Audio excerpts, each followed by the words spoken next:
we come through those doors, we turn into a production brewery. We're no longer a restaurant and brew club. We really go into full-scale industrial kind of setting back here. This is TL. He's our new head of production. Recently joined us from Hams in Greenville, North Carolina, which was the only Hams that brewed beer. So we went to the brewery on site.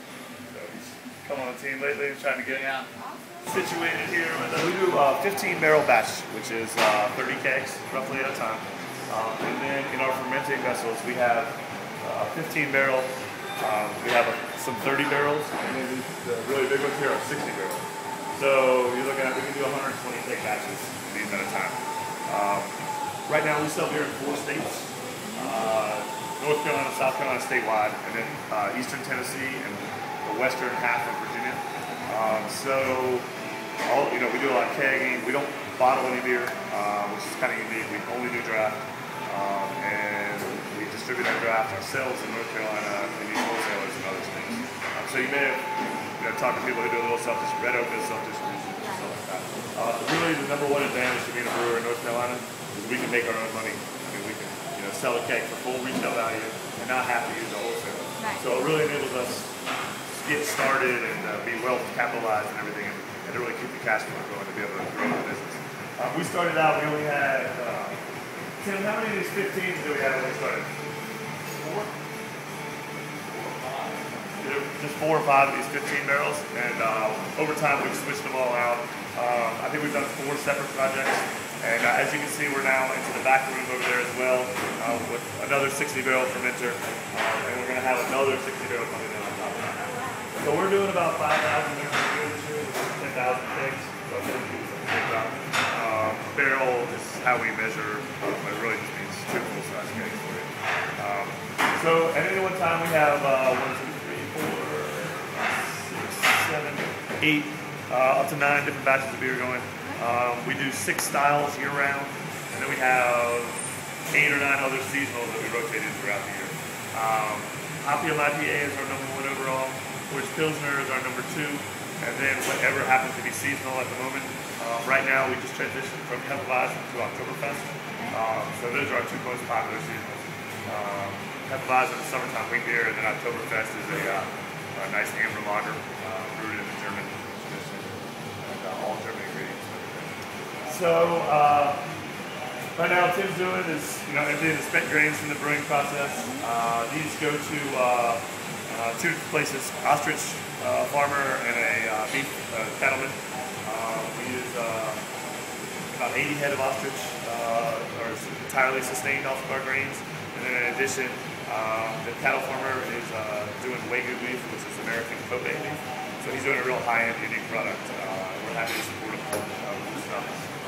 We don't have any use for it; it would just pile up and be a big mess.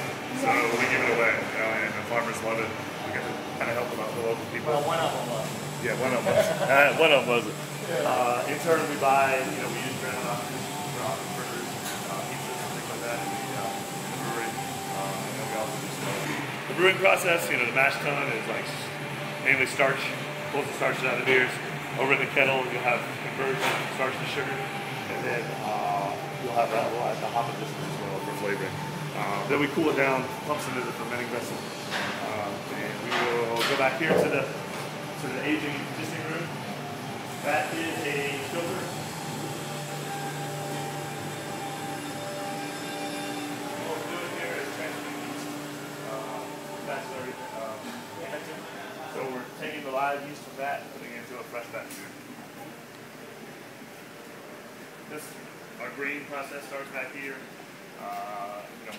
We have another warehouse off-site, about 12,000 square feet, that we do all of our distribution out of.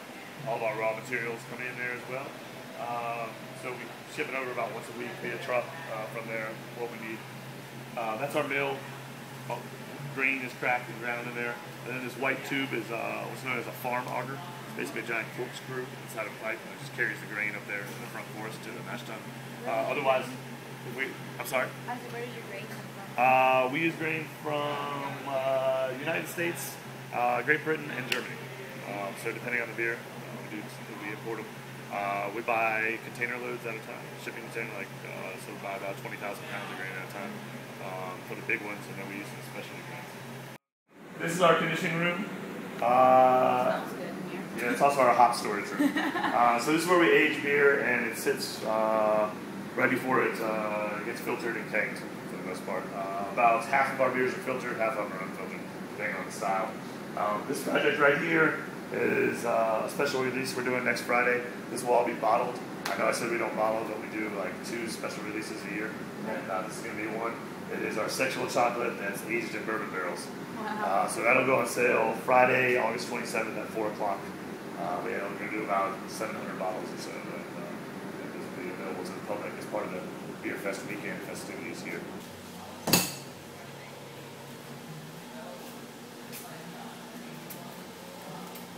So I have to crawl back in here for a second.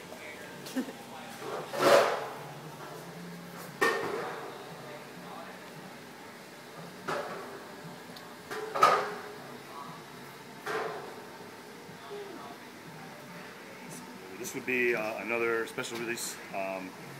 Was made available last week, August 13th, for the 5th anniversary of Pop the Cap, which was the alcohol law change in North Carolina. Really allowed brew pubs to kind of come into their own in North Carolina. We can brew a tremendous amount of styles and alcohol varieties. The cap used to be 6%, it's now 15%. So you can imagine, what we can do with that extra 9% alcohol. So that's a little bit about, the brewery. In terms of Foothills, my end of the business is really distribution, sales, marketing stuff. We sell beer currently in 4 states. North Carolina accounts for about 75 to 80% of our business, depending on the month and the seasonals and things like that. South Carolina would be next, and then Virginia is rapidly increasing as well for us.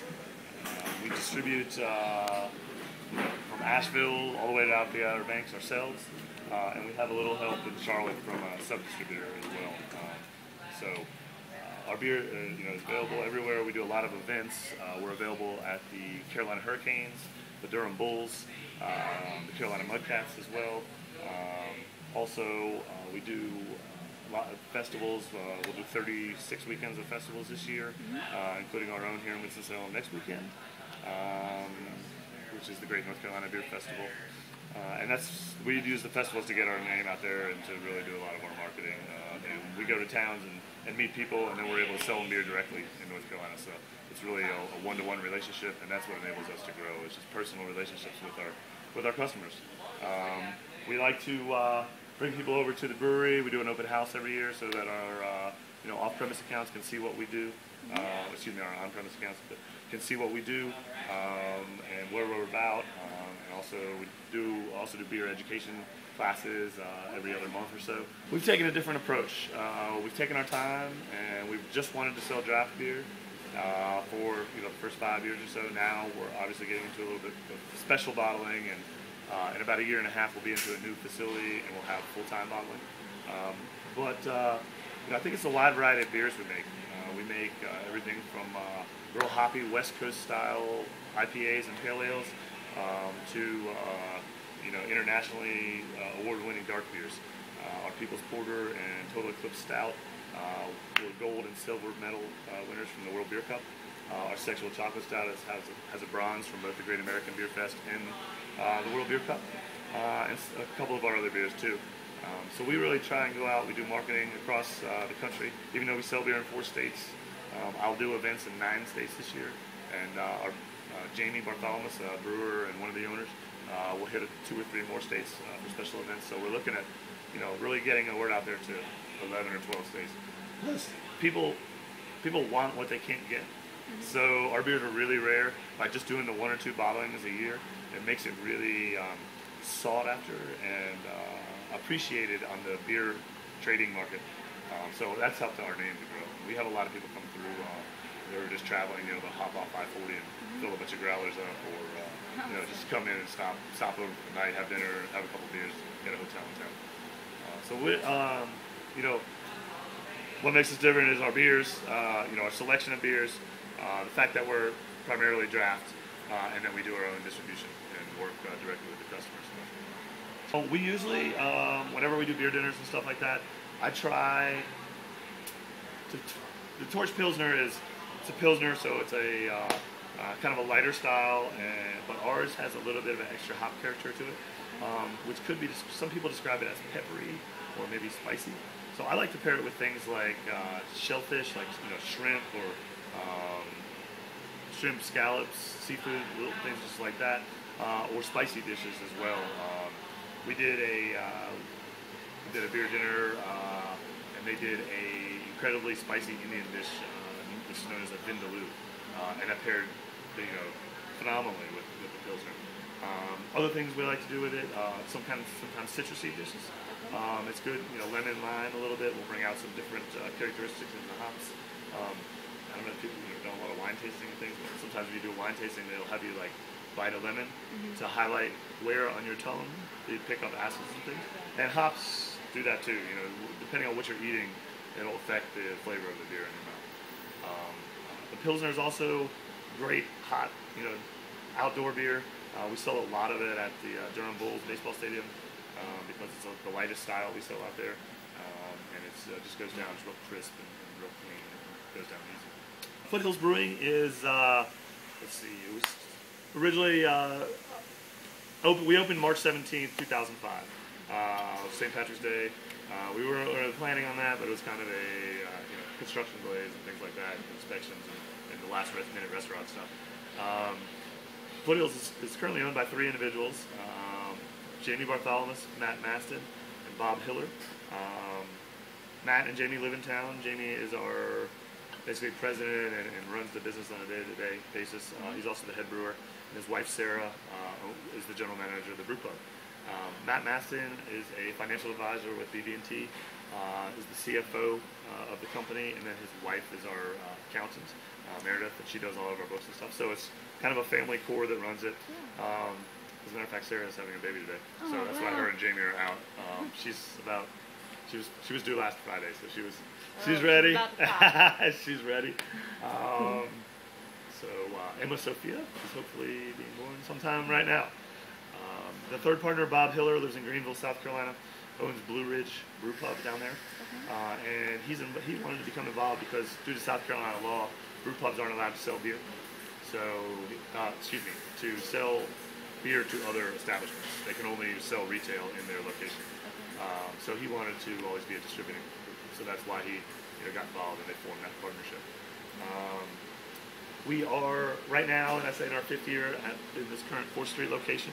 The restaurant and small brewing system will stay here.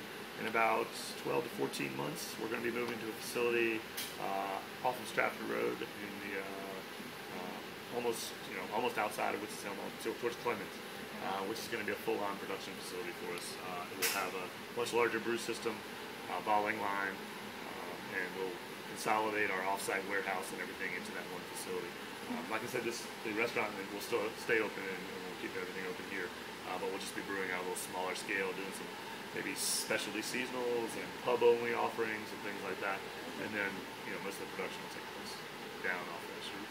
So we're looking to be in there November, December of 2011. I'm excited. We've been cramped a little bit in here in our space for a few years as it really started to grow. So we're pretty excited, and we're going to have, we've got some room to do special events out there, large grass field and things like that too. So we'll do like a concert series or something like that out there. We will probably put in a little small tasting room and do tours out there at some point, but we're just not, that's on down the road a little bit. Once we get situated, we'll figure out how to do that.